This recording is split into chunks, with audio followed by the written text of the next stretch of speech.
Assalamualaikum warahmatullahi wabarakatuh.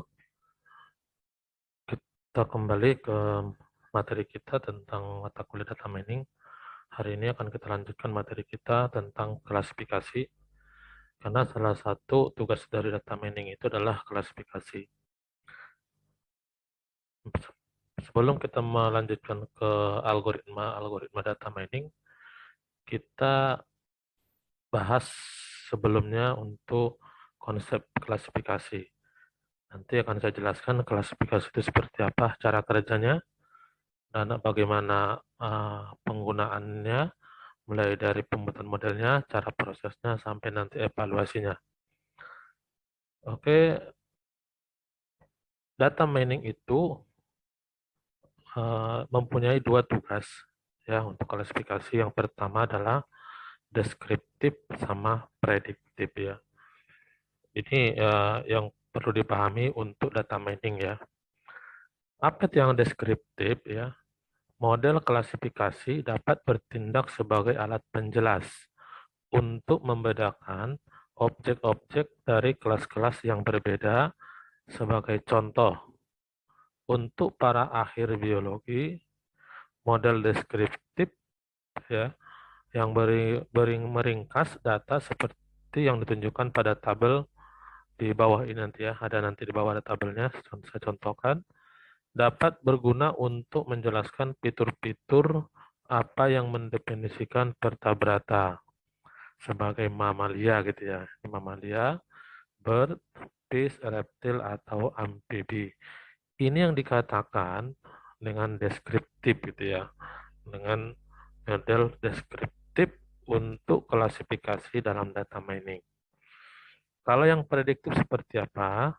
Di sini adalah memprediksi label kelas dari record yang tidak diketahui sebelumnya, yang tidak diketahui sebelumnya.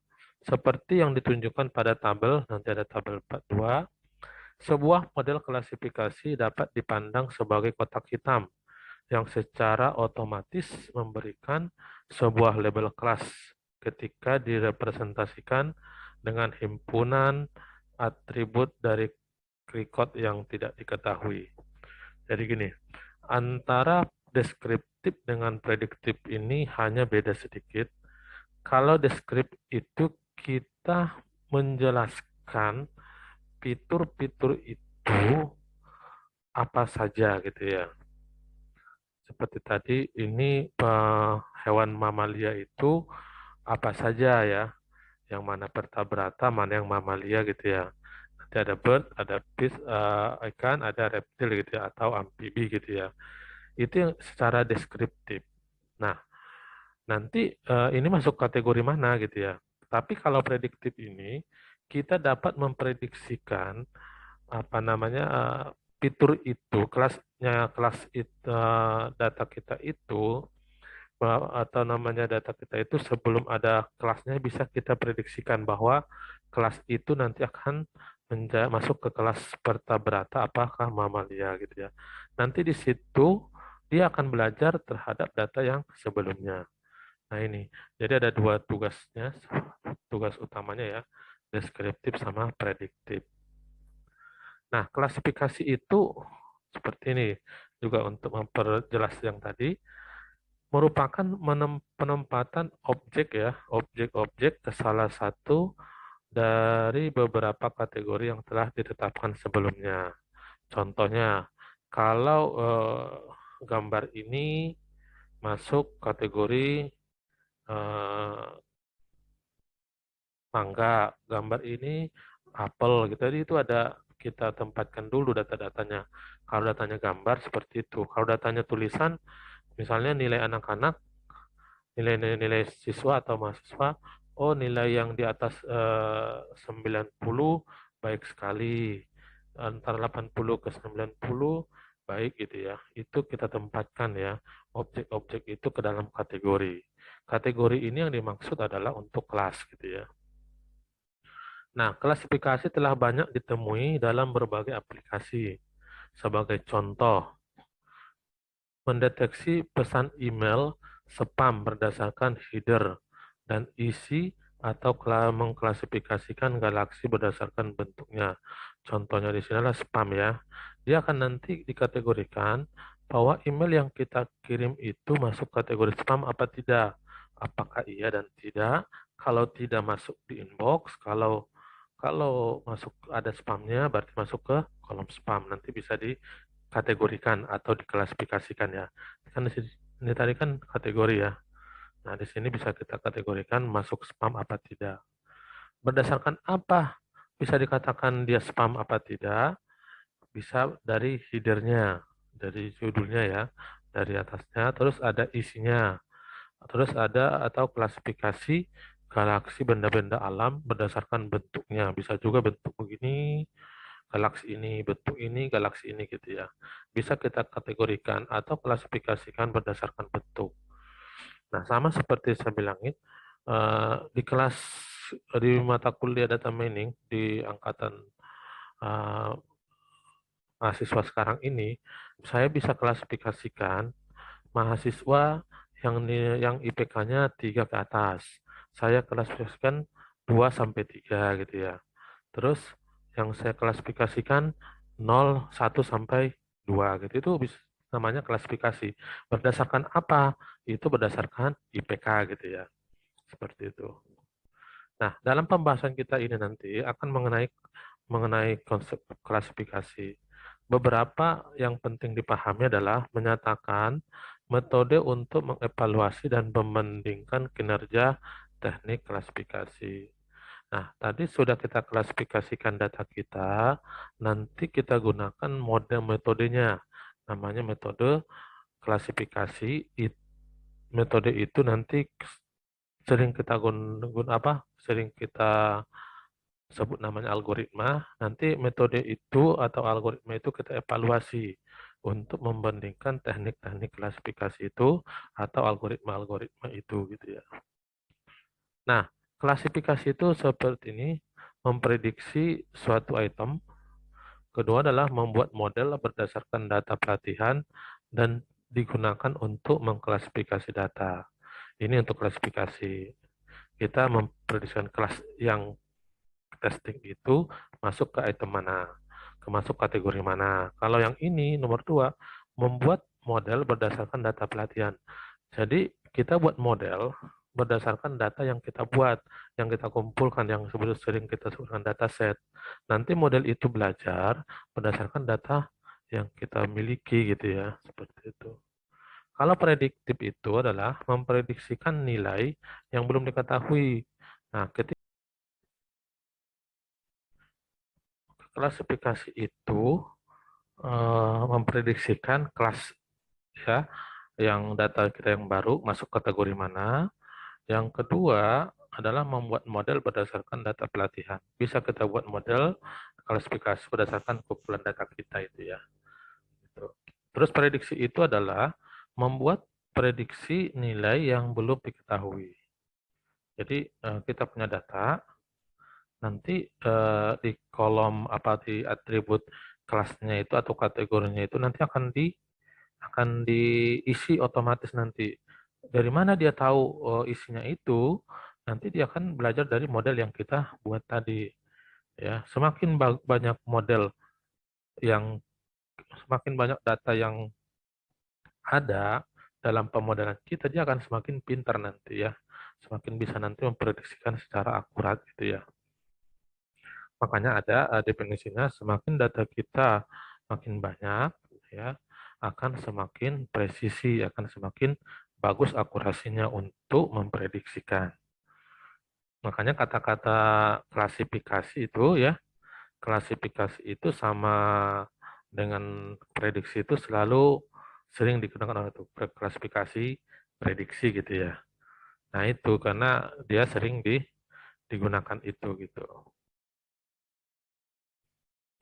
Nah, aplikasinya apa saja yang sering kita gunakan adalah yang sering kita lihat saat ini adalah untuk Indonesia ya, untuk di negara kita adalah ada namanya persetujuan kredit. Nanti persetujuan kredit itu bisa dianalisis apakah calon nasabah itu di ACC apa tidak pinjamannya gitu ya.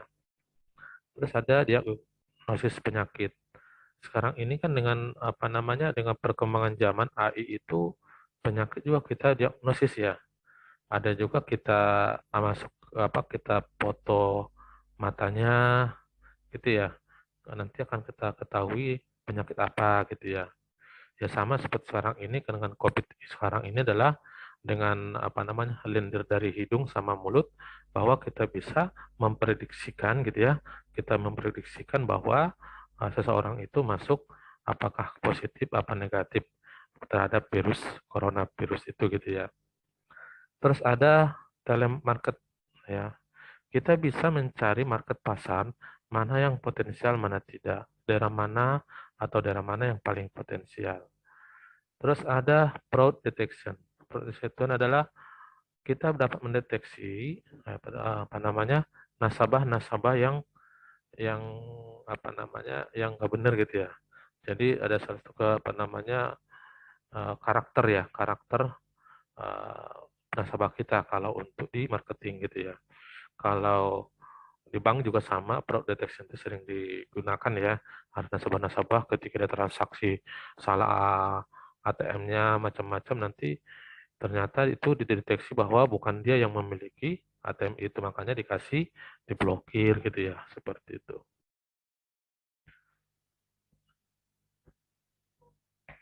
Terus ya, model klasifikasi. Di sini ada contohnya ya. Data input untuk klasifikasi adalah koleksi dari record. Setiap record dikenal sebagai instan atau contoh. Kata instan ini sama dengan contoh ya, yang ditentukan oleh sebuah tapel. Tapel itu masih ingat, SKY, tapel itu adalah ini ya. Terus tabel ini ya, atau tapel ya. Terus di mana X adalah himpunan dari atribut Y gitu ya. Dan himpunan atribut, dan Y adalah atribut tertentu gitu ya. Yang dinyatakan dalam kelas label juga dikenal dengan kategori atau atribut target ini nih, yang sering kita sebutkan dengan kategori ya, kategori K, K atau dan target ya, sering digunakan ya, sering kata-kata ini ya. Gitu. Apakah ini nama human, body temperaturnya warm blooded, skin covernya hair, given weight-nya yes, aquatic creature-nya no, aerial creature-nya no, hand length-nya itu yes, hibernate-nya itu no. Apakah dia masuk kategori mamalia atau reptil atau fish ya. Jadi ini yang kita kategorikan. Ketika datanya seperti ini, ya, dia akan masuk kategori mamalia gitu. Seperti itu. Dan ke bawah juga sama ya. Ini namanya kelas, ya.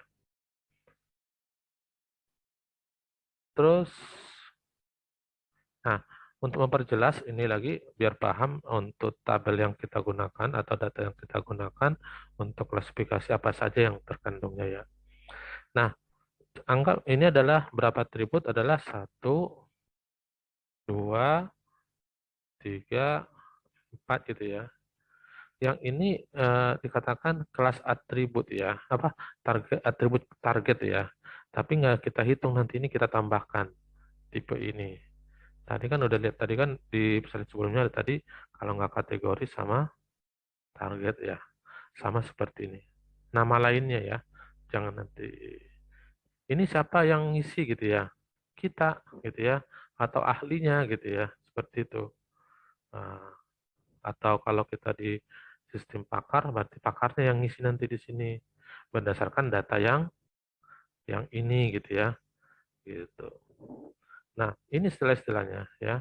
Ada record ya, ada sampel, ada tabel ya. Nah, kalau masih belum paham bisa lihat di sini contohnya ya.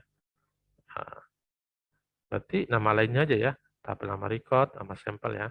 Nama. Terus nilainya ini ya, nilainya satu ini dikatakan dengan nominal.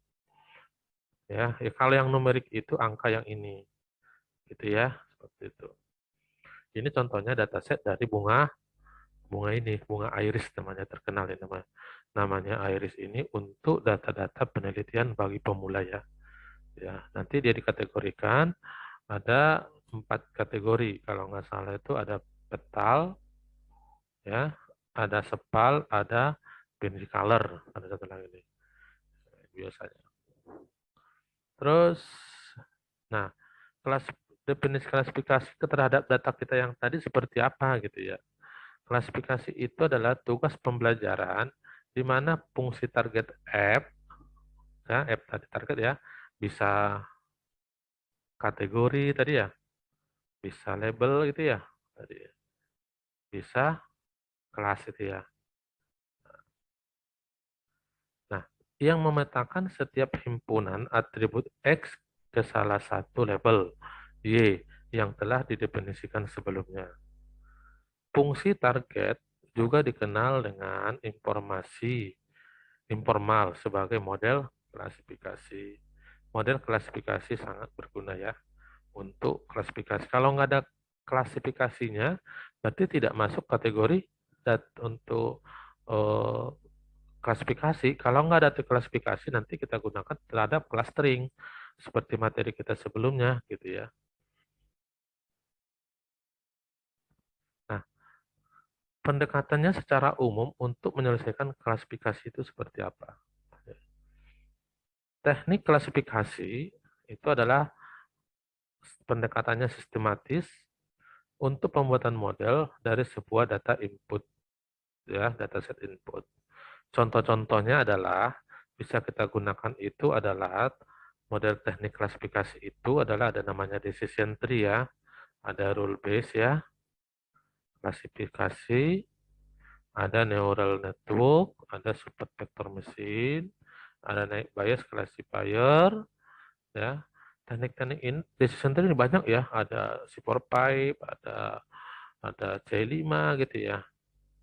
ID3 ada ya. Nah, kalau rule based classification ada lagi gitu ya. Seperti itu. Neural network ada lagi, support vector machine ada lagi. Atau dengan SPM ini ya, nilai bias. Nah, setiap teknik menggunakan algoritma pembelajaran untuk mengidentifikasi model yang memberikan hubungan yang paling sesuai antara himpunan atribut dengan label kelas dari data input. Nah, karakter dari teknik klasifikasi ini macam-macam. Makanya kalau semakin sering kita belajar data mining atau machine learning atau uh, pembelajaran yang lain, kita akan paham nanti algoritma ini cocoknya data yang seperti apa gitu ya. Seperti itu. Terus model yang dibangun dengan sebuah algoritma pembelajaran harus sesuai ya. Harus sesuai dengan data input. Jadi nggak salah-salah. Data kita ini apa aja masukin metodenya, nggak bisa begitu ya. Jadi harus ada kesesuaian dari karakter data kita dengan algoritma ini. Karena algoritma ini punya karakteristik masing-masing ya. Seperti itu. Dan memprediksikan dengan benar sebagai label kelas dan dari record yang belum pernah terlihat sebelumnya. Terus dengan demikian kunci utama dari algoritma pembelajaran adalah membangun sebuah model ya dengan kemampuan mengeneralisasi baik ya, yaitu model secara akurat memprediksikan label dari record yang tidak diketahui sebelumnya. Itu prinsipnya klasifikasi ya, seperti itu. Nah, ini contoh training setnya ya. Data klasifikasi itu gambarannya bagaimana sih kita punya data, harus data diapain dan diapain gitu ya. Sampai ke modeling nih, digambarkan nih. Ini anggap ini training set ya. Ini training set kita ya. Ada contoh ini ada 10 ya. Nah, yang kemudian diaplikasikan ke dalam tes-tes berikut berisi record-record dengan label kelas yang tidak diketahui. Ini training test ya. Nah, training set itu adalah dia yang menjadi pembelajarannya ini untuk training kita belajarnya gitu ya. Di sini kelasnya itu diisi semua gitu. Itu yang bedain ya. Tapi kalau training set ini kan untuk nguji ya. Nah, ini kosong kan, nanti akan diisi sama dia nanti. Ini bisa diisi, dia akan belajar dari sini gitu ya. Gitu. Paham kan? Nah, makanya di sini ini klasifikasi untuk menghasilkan ini diprediksi ininya. Makanya tadi antara kata klasifikasi sama prediksi sering disamakan di dalam satu tulisan klasifikasi prediksi gitu ya. Nah, itu. Nah, ketika kita memiliki dataset, kita bikin belajar dulu. Menggunakan apa? Algoritma. Algoritma apa? Yang tadi ada teknik klasifikasi di AI Decision Tree Classifier ya. Ada SPM, ada neural network, ada itu ya. Dan variannya banyak. Algoritma sangat banyak. Nah, baru kita apply model. Kita aplikasikan model itu untuk mengisi testing ini terhadap data yang sudah belajar menggunakan algoritma ini. Baru menjadi suatu model. Modelnya bisa sistem pakar, bisa untuk mendeteksi fraud detection, bisa untuk telemarketing, yang cari target telemarketing, ada diagnosis penyakit. Seperti itu. Ini gambaran utamanya. Nah, sini adalah klasifikasi itu sering disebut dengan supervised learning. Ya, supervised learning. Pembelajaran dengan guru, dataset memiliki target, label, dan kelas. Ingat ya tadi ya, atau kategori lagi ya. Sebagai besar algoritma data mining adalah estimasi, prediksi, atau forecasting, klasifikasi adalah supervised learning masuk kategorinya. Algoritma melakukan pembelajaran, proses belajar berdasarkan nilai, ya, berdasarkan nilai dari variabel target yang terasosiasi dengan nilai dari variabel prediktor. Nah, seperti ini.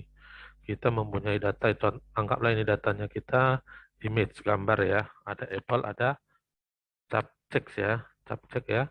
Nah, habis itu kita buat model ini algoritmanya ya, apakah kita masuk kategori subject atau apa apple ya, atau apple gitu, seperti itu. Nah, di sini diprediksikan apakah ini masuk kategori subject apa apple, ternyata masuk subject. Ini konsepnya sama kayak slide yang tadi ya, yang sebelumnya. Nah, seperti itu. Ini untuk memperjelas kalian untuk memahami konsep clusteringnya itu ya.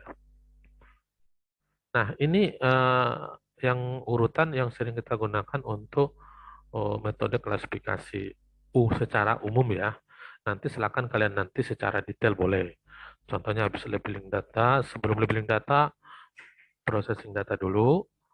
Habis itu algoritma ya, kita modelkan dengan algoritma, baru kita modelkan, dapat model, baru kita prediksikan dengan data, baru memprediksi label itu gitu ya. Ini secara umum ya. Tapi langkah-langkah detailnya banyak.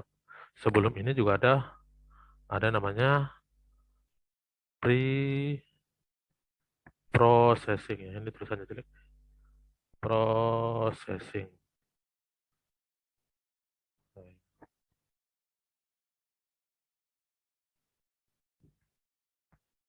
Nah, seperti itu. Ya, jadi langkahnya boleh, tapi secara umum seperti ini ya, cara kerjanya ya, urutannya. Ini adalah data testing, data yang di sini adalah training ya, di sini adalah data training, di sini adalah data uji ya, apa ke sini data apa namanya, data ini uji, ini data testing gitu ya, data ujinya. Data uji tadi gimana tadi, bahwa dia labelnya masih kosong ya, yang akan diisi nanti ya, makanya unlabeled data gitu ya, seperti itu. Nah, lanjut lagi, di sini adalah jenis-jenis algoritma yang digunakan pada data mining. Estimasi itu apa aja sih algoritmanya gitu ya. Nah, ini ada regresi linear, neural network, support vector machine. Ayo silakan yang punya data untuk estimasi dia bisa menggunakan algoritma ini. Untuk prediksi atau forecasting bisa menggunakan algoritma ini. Ada yang sama kan? Nah, tergantung datanya mau yang mana gitu, seperti apa yang cocok gitu ya. Gitu. Terus klasifikasi bisa menggunakan ini, naik bias, KNN, C4Pi, C5, ID3, CRT, LDA, Linear Discriminant Analysis, dan Logistic Regression. Bisa ya untuk klasifikasi. Untuk clustering pakai apa? Seperti materi kita sebelumnya, itu masuk ke kategori clustering ya. Ini algoritmanya apa? Ada Kamin, ada Kamedoid, ada SOM namanya ya, Sub Organizing Map, ada Paji-Cimin dan lain-lain. Kalau model lain-lain kan masih banyak lagi ya. Terus ada asosiasi. Asosiasi itu adalah FC Root a priori yang sudah kita pelajari, yang video sebelumnya sudah saya buatkan bagaimana cara kerjanya. Nah ini tambahannya lagi ada coefficient of correlation dan G-square. Silakan karena masih banyak. Karena materi kita waktu pertemuan kita terbatas.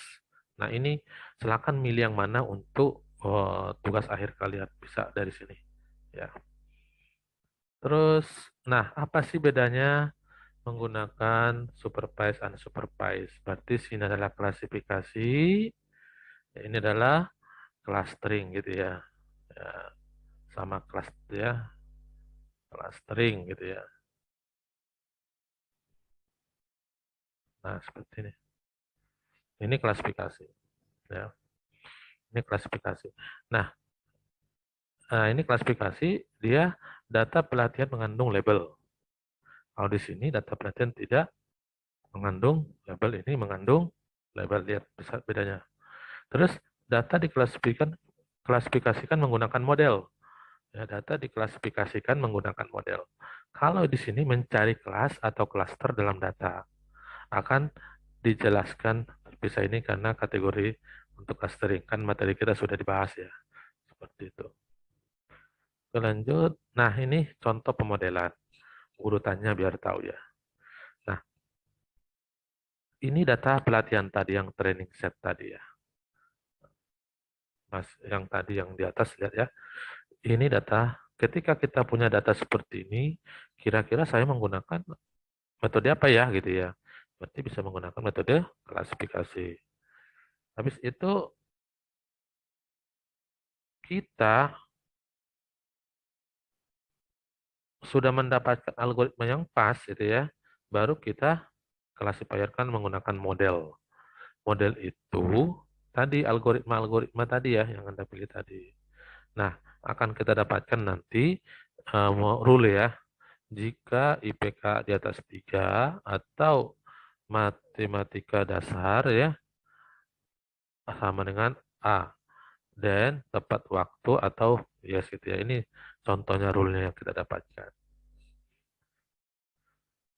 Terus di sini bagaimana dia testingnya setelah dimodelkan gitu ya. Tadi ini urutan slide sebelumnya ya. Seperti itu. Habis itu kita testing. Kita testing data. Bisa nggak kita testing data tanpa apa namanya ada kategori atau labelnya? Bisa. Dia akan belajar dalam data set kita itu. Bisa kita dari data set kita itu, data training kita itu, yang kita gunakan kita bisa apa namanya kita bagi bisa 20% berbanding 80 ya. 80% itu data training, 20% sebagai data testing gitu ya. Bisa. Bisa juga 90% untuk trainingnya, untuk belajarnya, ujinya 10% atau testingnya gitu. Bisa. Seperti ini. Nah, sejauh mana model tepat meramalkannya? Bisa kita dari dataset kita itu bisa kita membuat model seberapa bagusnya model kita yang kita buat gitu ya. Sebelum kita aplikasikan nanti ke lapangan gitu ya atau ke bidang yang mau kita implementasikan gitu ya. Nah, ini cara mendapatkan kita model classifier. Ini juga tentang dari tadi baru ada data baru. Nah, datang IPK 3,0 sama dengan A. Apakah dia kategorinya tepat lulus atau tidak? Berarti di sini prediksinya adalah tepat lulus seperti itu, ya.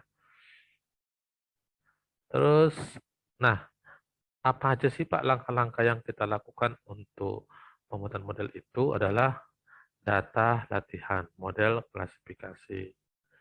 Terus ada proses testing model. Data testing itu apakah model sudah benar? Ini yang jadi konsentrasi kita. Proses klasifikasi, data yang tidak diketahui kelasnya, kelas data. Nah, ini salah satu yang jadi konsentrasi kita ya untuk klasifikasi. Nah, cleaning data, bagaimana kita processing data untuk mengurangi noise atau missing value. Nanti data kita itu ketika kita dapatkan kok ada yang kosong ya gitu ya. Itu juga penting pendekatannya. Nah, ya, kan jangan nanti dibiarin kosong, nanti hasil dari model kita itu akan tidak bagus ya, seperti itu. Ada noise-nya. Noise itu adalah yang data-data yang tidak benar tidak benar ya gitu ya. Tidak ada gitu ya. Tidak mungkin tidak ada. Nah, contohnya gini, umur dari mahasiswa biasanya kan di atas 18 ya atau 20 ya.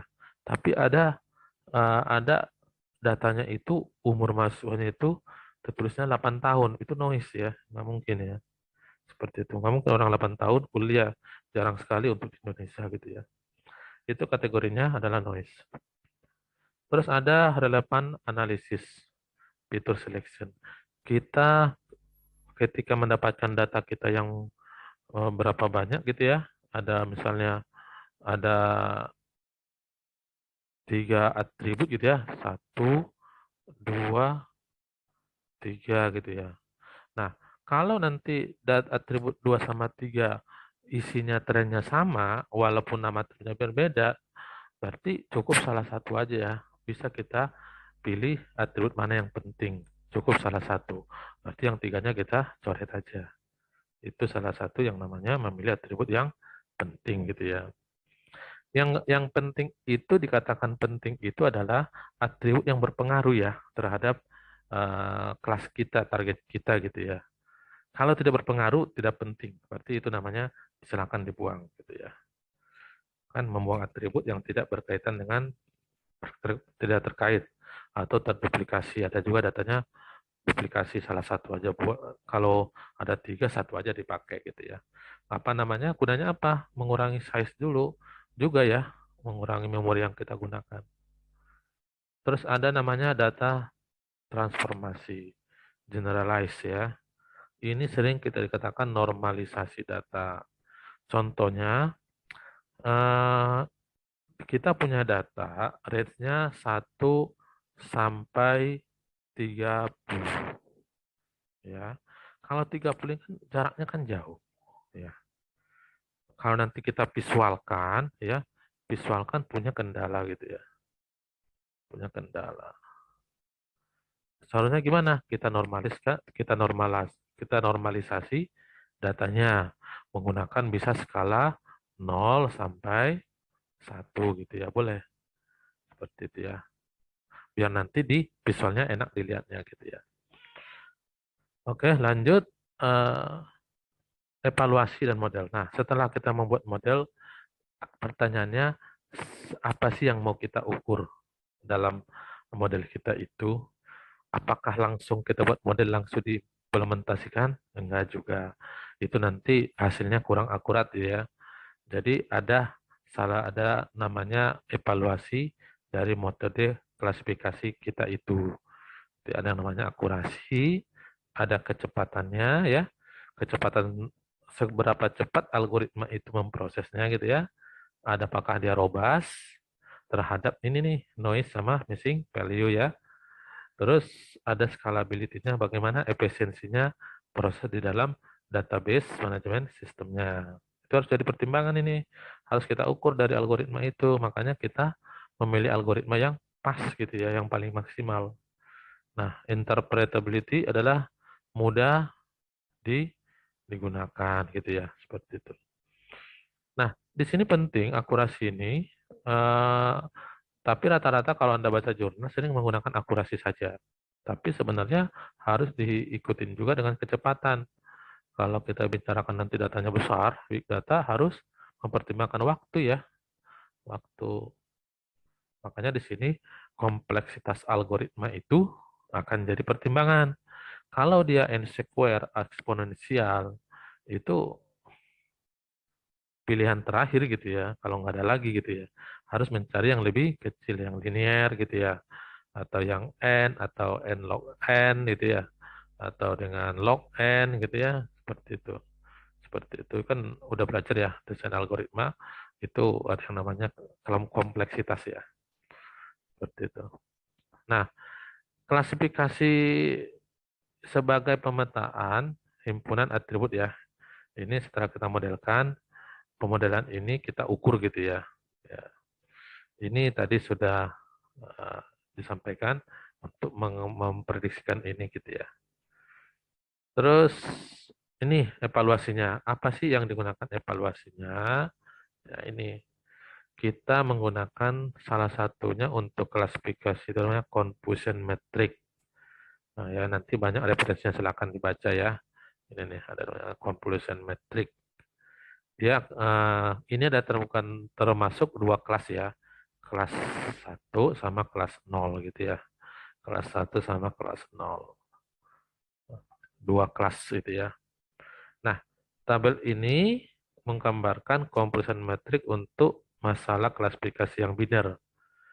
Nah, bisa nggak Pak selain biner? Bisa, ada namanya 3 ke atas, 3, 4, 5, 6 itu namanya multi klasifikasi gitu ya. Seperti itu. Nanti silakan dipahami nanti ininya. Banyak rekomendasinya ya untuk evaluasi ini. Nah, di sini lihat mencari rumus akurasi itu ini. Error rate seperti ini. Ini adalah banyaknya prediksi yang benar dibagi total banyaknya prediksi. Ini lihat nih. Ini yang prediktifnya, ini adalah aktualnya. Ini adalah kelasnya, kelas 1.0, ini adalah kelas 1, kelas 0. Nah, F11 ini adalah F kelas 1 dengan F kelas 1. Ini yang aktual, ini adalah yang prediktif. Nanti angkanya berapa di sini gitu ya. Nah, ini juga sama, berarti ini 0 dengan 0. Kalau yang di sini berarti 1 dengan 0 gitu ya. Yang ini adalah 0 sama 1. Nah, ini akan menghitung akurasinya dari tabel ini gitu ya. Nanti makanya kalau Anda buat skripsi harus ada namanya evaluasi. Jangan nanti hanya membuat model tapi nggak ada evaluasinya gitu ya. Nanti nggak ada kesimpulannya bahwa metode yang Anda gunakan itu baik apa tidak gitu ya. Perlu rekomendasi apa tidak gitu ya. Nah, begitu juga dengan error rate ya. Dihitung juga. Ini rumusnya gitu ya. Mungkin terima kasih pertemuan kita. Mudah-mudahan bermanfaat. Assalamualaikum warahmatullahi wabarakatuh.